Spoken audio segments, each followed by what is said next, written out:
Check it out.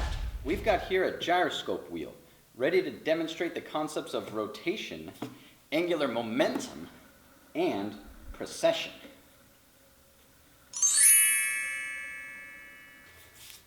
Of course, the first thing you're going to want to do is demonstrate that once it gets spinning, it keeps spinning.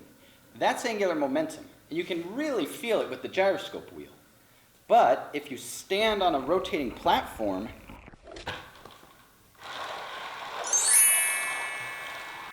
now, the thing about gyroscope wheels is they precess, but the rate of rotation affects the rate of precession. You can easily see this with the black stripe. Next, we note that where you attach the hook, the length of the lever arm, has a significant effect on the precession. It's almost not precessing at all because there's very little torque from this small radius. It really is the torque that causes the precession. But how do we explain precession?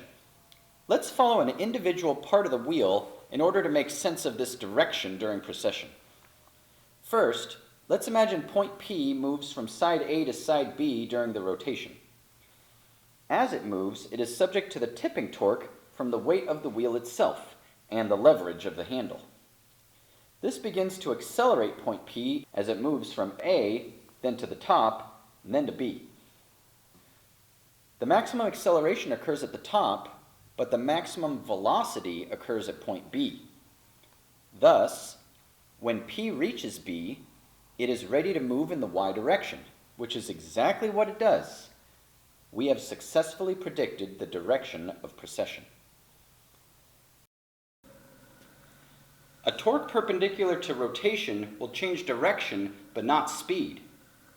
Oh yes, you've heard that one before. We're usually talking about circular motion, but in this case, we're talking about rotations and torques. But the result is the same. All right, now I want to talk about some of the benefits of this particular gyroscope. First, you can start it and stop it with ease. You're not worrying about cutting your fingers on any spokes, because it has no spokes.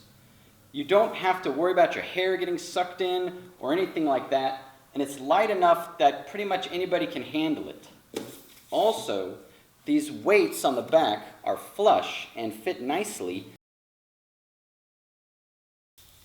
Also, the black stripe here allows you to measure the rate of rotation in case you want to do a quantitative experiment on precession. Lastly, the fact that it's not a bicycle wheel can be of great benefit because there are a lot of applications of gyroscopes that have nothing to do with the bicycle. They're used in spacecraft, aircraft, the Hubble Space Telescope, the James Webb Telescope, guided missiles.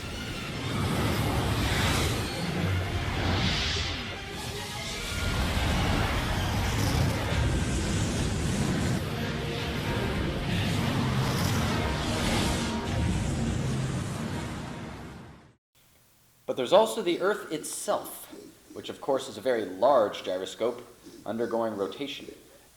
You see, the Earth is precessing, but very slowly, as explained by Isaac Newton in the 1600s.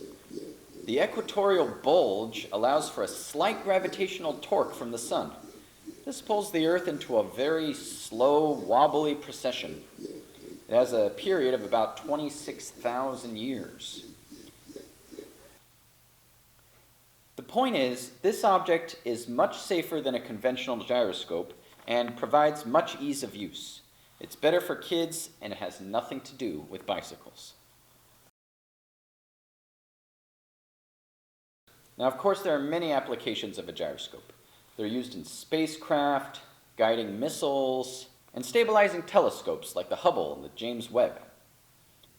And long hair won't get stuck in it.